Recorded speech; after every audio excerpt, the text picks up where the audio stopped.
As you mentioned, those early use cases of GenAI are mostly around sales automation and customer experience. Content development is another area that we're starting to see, which falls into the marketing space. So there's a great expectation of what GenAI can do to the marketing departments, and the expectation actually comes a little bit as a threat and as a disruption this time around. Welcome to TBR Talks, decoding strategies and ecosystems of the globe's top tech firms, where we talk business model disruption in the broad technology ecosystem, from management consultancies to systems integrators, hyperscalers to independent software vendors, telecom operators to network and infrastructure vendors, and even chip manufacturers to value-added resellers. We'll be answering some of the key intelligence questions we've heard from executives and business unit leaders among the leading professional services, IT, and telecom vendors. I'm Patrick Heffernan, Principal Analyst, and today we'll be talking about digital marketing services with Hristov, Principal Analyst for TBR's Digital Transformation Practice. So Boz, let's talk about digital marketing services. So in the early days of digital transformation, so going back 10 years, 15 years now, it was customer experience, it was digital marketing that were some of the early use cases. Now we're seeing this transformation from digital transformation to generative AI and the impact that generative AI is going to have on the broad technology ecosystem. And already we're seeing some of the early use cases are around customer experience, they're around marketing and sales enablement, but is it digital marketing, or has digital marketing services matured to the point where Gen AI is a helpful technology, but not a disruptive or a threatening technology? Yeah, improving customer experience, it has always been the mantra of vendors and brands, where they place their bets and how think about what's next in their way of interacting with end consumers, how they interact with end consumers. So digital, you brought up digital in the dawn of digital transformation 10, 15 years ago. We saw that being the place where everyone was investing. Improving customer experience and sales have been and continue to be the front office. Optimization and digitization have been, the place where many continue to and remain to be the area of supporting enterprises' digital transformation initiatives. There was a little bit of a drop a couple of years ago, as there was a sense that buyers were starting to look into the middle office and the back office optimizations. But as soon as a new technology come around, and the most recent example, GenAI, brands, enterprises are now looking again into improving customer experience for through different lens, and trying to think about what does that mean to their marketing department? What does that mean to their sales department? And as you mentioned, those early use cases of GenAI are mostly around sales automation and customer experience. Content development is another area that we're starting to see, which falls into the marketing space. So there's a great expectation of what GenAI can do to the marketing departments. And the expectation actually comes a little bit as a threat and as a disruption this time around. At least the potential around it, at least how we're seeing some of the agencies that we track as part of our digital marketing services research reacting to the potential threat of GenAI. Everyone is embracing the notion of GenAI and the opportunity that GenAI can do, and we see some of the holding companies being a little bit more in the forefront and being a little bit more willing to take risk and disrupt their own operations, versus others a little bit slower to, first and foremost, recalibrate their existing operations before they start adopting the technology. But that's obviously having some impact on how they go to market around the core creative services. I think that's the bread and butter for many of the agencies that we track, is around creative. So what it does is it's really shifting where the opportunity is for digital marketing, at least the short term and the long term play as well in the next 5 years. Creative and branding kind of strategy discussions, developing briefs and whatnot. That has been the go-to service that many have been investing for years. That's what agencies have responded to in the last decade. Digital create opportunities for IT services vendors to be a little bit more aggressive in that space, specifically around application services, customer experience applications, what we call in our research web, mobile, and commerce. That create an opening for the likes of Accenture and IBM and Deloitte and the India-based vendors that brought into the space. to start now looking into what's the next opportunity. Where is that opportunity going to shift and how it's going to evolve if creative services are being threatened, and that's the agency space, and potentially a pressure on the application services space, web, mobile, and commerce space as a result of cannibalization by GenAI. So what's left? What's left and how GenAI will be, perceived by the vendors, and how will they be able to respond to as they're thinking about digital marketing. To your question, is it a threat? Is it an opportunity? It's a combination of both, depending on which side of the table you're sitting and what's your portfolio look like today versus how much you are placing bets on digital marketing as a strategic initiative or just another add-on service capability that you may have in your own digital transformation portfolio. So that's that. There's a camps within the vendor community that we track within digital marketing services that some of them, like the Accenture, continues to maintain very strong investment push into the Accenture song versus the management consultancies like the BCG and McKinsey's of the world. It's more of they made that push into digital, BCG digital ventures and McKinsey digital. And they do still have some offerings, but they're not as aggressive in that digital marketing services space. So what India-centric vendors are, they always try to find a way to provide support services, essentially. Right. So that's kind of like where our thinking is today. Yeah, so I want to dive deep on Accenture, but first I want to say I think the way you framed generative AI is both an opportunity and a threat, and actually at the same time. And it's really about the strategic choices you make on how you want to play in the market, is whether it's going to be a threat or an opportunity. Also, so again, I want to get into Accenture, but I want to frame it in the way that I know our research has sort of looked at three different kinds of companies, more than just three, but really it's when we're talking about digital marketing services, we've got the traditional agencies, which are primarily in the holding companies. Then we've got the sort of born on the technology digital marketing services players, the real sort of pure players in the digital marketing services space, many of which have sort of combined or been eaten up by one of the holding companies or whatever. And then you've got, who we're going to talk about now, the IT services vendors, so the Accentures of the world. It always amazed me looking at our research how large Accenture was in this space. Like, they are one of the largest ad agencies, which is nuts. You just don't think of Accenture as being, they're an IT services company. They're a management consultancy. They're not an ad agency, and yet they are. So when you taking where you see Accenture now and what you know about what's happening in the digital marketing services space, where is Accenture Song 5 years from now? Are they still a strategic piece of Accenture? Are they spun off? What happens? Yeah, judging by the activity within Accenture Song in the last 6 to 9 months, I would say Accenture is giving another chance to Accenture Song.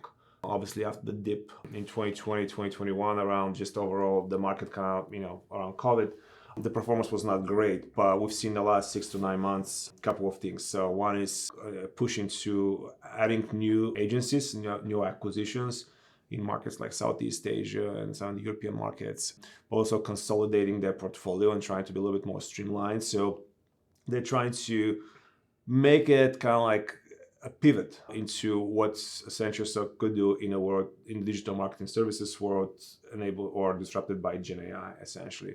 So they're not giving up on, Accenture is not giving up on Accenture Song yet. Again, it's a big part of their business. I think they report about 18 billion a year. We think our estimation is more like 10 to 12 billion a year, just by the way we peel out some of the overlap businesses, and we're not accounting for some of the overlap between marketing, BPO, and operations. But long story short, it's a big business. It's a huge business part of Accenture. So it's an important business. Again, they're just giving it a chance. So ask me that questions in 18 months from now. I think we might have a little better visibility into what the future of Accenture Song will look like. I think it's going to be a big test year for Accenture Song this and next year. Those will be the next big years for them. So let's go further then. Who else is in that sort of, this is a big year for them, this is a big ask me again in 18 months kind of question? Yeah. What are the other players? So I think from the holding companies, so the two big holding companies, we track agencies from across almost the holding companies. But if you take a split Publicis Group's division, so we look into Digitas and we look into Publicis Sapient, I would say Publicis Sapient, the way Publicis Group, actually holding companies, has organized their business portfolio, and Publicis Sapient close collaboration with Epsilon on the data side, and then Publicis Sapient on the technology side, has really developed a really strong value proposition, I would say, for them, and just the way the overall business became organized a couple of years ago. I think they are in a much better position overall, just from because they have that core digital data enabled marketing services, but they also are, especially Publicis Sapient, adding a lot more on the peripheral for IT services. So they're not just stuck in the agency world, but they have like a little bit more like Accenture business model. Digitas is part of their media group. So this is the media kind of portfolio, which again, that's a big piece of the business as well. So each of those are about a third of the business when it comes to the media, and then the data and the technology, and then the creative. So they have the leadership recognized early enough the need for more of a faster consolidation and more broader portfolio development. On the other side, WPP and their agency roster, while they're trying to consolidate in a similar fashion, if you look closer, you see a lot of agencies, a lot of brands. I mean, there's 6 of the big agencies that help them generate about 90% of the revenue, and there's like a long list of many other small agencies that still exist. But I think the likes of Ogilvy, which is an important brand, not just to WPP, but it's an important brand to many of actually peers that we benchmark within our digital marketing services research. So they provide creative services for the likes of IBM. IBM is one of the biggest accounts, and also in some cases for EY. And so they're such an important piece of the puzzle when it comes to how an agency like Ogilvy plays in more of a cooperative space, and how WPP thinks about Ogilvy. Obviously, this kind of has always been the crown jewel of creative services for WPP, but I think they are recognizing a need to move faster. I'm just not sure if they are moving as fast as they're recognizing they need to, because just a example here we saw from them was in the summer of 2023, as soon as GenAI kind of gained momentum, they set up a what they call it, an AI Accountability Act, and trying to get more agency part of it and other vendors part of it. Essentially, they're trying to protect what they do is that human element, the authenticity of human-enabled, human-delivered creative services versus GenAI-delivered content-developed services. So trying to find the right position in the marketplace. So I'll watch them very carefully, how Ogilvy evolves in the next 18 months and just overall the holding company space. Because if you look at, as I mentioned, creative services, strategy services has always been the lead growth area for digital marketing services the last decade since we've been tracking. But looking 5 years out, we're seeing creative services, creative and branding services, more in the mid-single digit growth from CAGR perspective, where the shift is going towards what we call advertising analytics services. And that is more like close to 10% CAGR for the next 5 years, where in 4 years ago, that was exactly the opposite. So there's a shift that is going into the advertising analytics space from a growth perspective. And Publicis of the world, Publicis Sapient, combination with Epsilon that they have in the umbrella, place them in much more favorable position in the advertising analytics space. Publicis Sapient has, obviously the presence in the web, mobile, and commerce space, so that technology-oriented services are much more in favor for them versus where the creative is being more pressured. So that's so the creative's under pressure and the analytics is improving. That's exactly the GenAI story in a nutshell as well. It is obviously placing a greater pressure on the vendors' models. We saw in our voice of the customer research analytics in the last year, in 2023, where analytics jumped as the number one technology that is supporting buyers' digital transformation initiatives. And it surpassed cybersecurity and cloud for the first time since we've been running survey for the last close to a decade now. So that was definitely an indicator how much trust and expectation buyers have into looking into their existing analytics models, analytics technologies, and what's the foundation that sets up for GenAI essentially. So there's an opportunity for GenAI-enabled advertising models, advertising services, but there's certainly pressure as well.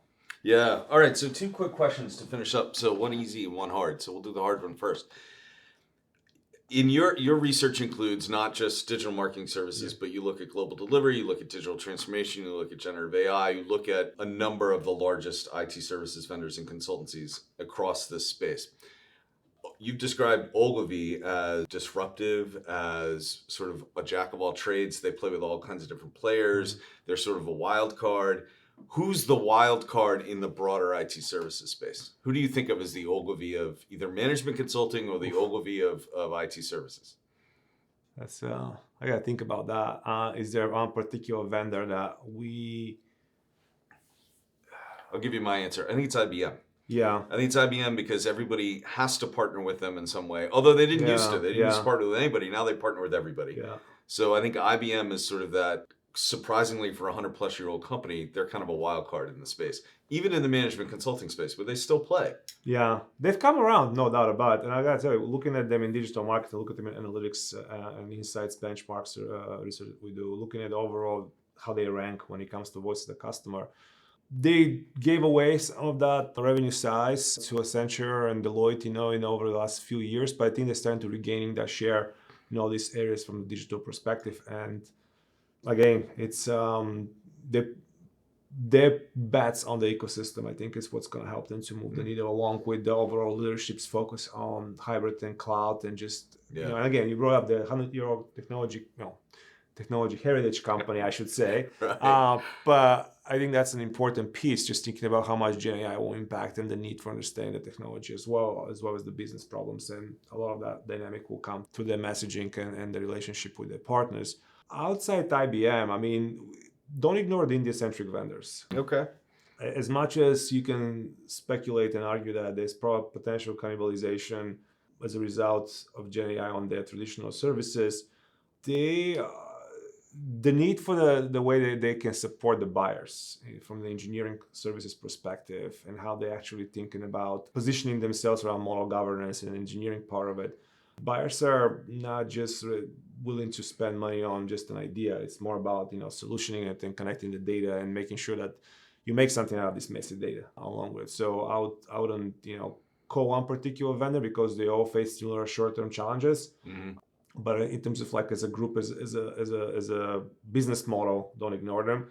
The big four, we saw EY, I'm just going, kind of like in the up and down the stack here, but we know EY went through what they went through. They didn't pan out the way many of them are planning or spending money on.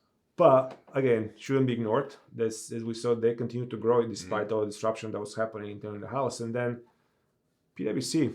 They haven't made a change in recent years, so they're known for making pivots. And then we know there's a new CEO coming up, soon. So so the P in PwC stands for pivot. Is that what we're saying? Yeah. There's something to be said. Yeah. All right. Last question, really easy, quick one. What is let's keep it in the digital marketing services realm for the moment. What's the sort of the key intelligence question you're going after over the next 6 months, 12 months? What do you want to find out? What do you want to know? I think it's more about not one, vendor or service line or whatnot, but I think it's more about looking at the ecosystem. We know those vendors that we track in the services space work with technology counterparts, like MarTech vendors, like Adobe is a perfect example. They are born a cloud vendor, essentially. Salesforce with the CRM space, the CX suites, they have that capability. There's others that are kind of have that capability. So understanding how those relationships are evolving and how does GenAI play in that space in between those when they account for the relationship as a result of GenAI disruption. It's a key important. We know that the whole ed tech space had ebb and flow when it comes to demand and influence, but thinking about how we see the advertising analytics market are growing, I think it's going to be an important piece of the puzzle to look into that ecosystem from the services perspective. Who else is still in that tech space that it's worth paying attention to, and how they collaborate with those vendors. Right. And I can see us looking more into those ecosystem relationships that the services vendors have with those ad tech players. So Excellent, boss. Thanks. And I'm going to put a pin on this. You brought up engineering services. It was a key intelligence question that came to us this week from one of our clients. Yeah. We're definitely going to circle back on that. So next month, I'll speak with Boz again about key intelligence questions we'll be getting over this coming month, possibly around engineering services, maybe around consulting. Next week, I'll be speaking about Mobile World Congress with Chris Antlitz. Don't forget to send us your key intelligence questions on business strategy, ecosystems, and management through the form in the show notes below. And visit tbri.com to learn how we help tech companies large and small answer these questions with the research, data, and analysis my guests bring to this conversation every week. Once again, I'm your host, Patrick Heffernan, Principal Analyst at TBR. Thanks for joining us, and see you next week.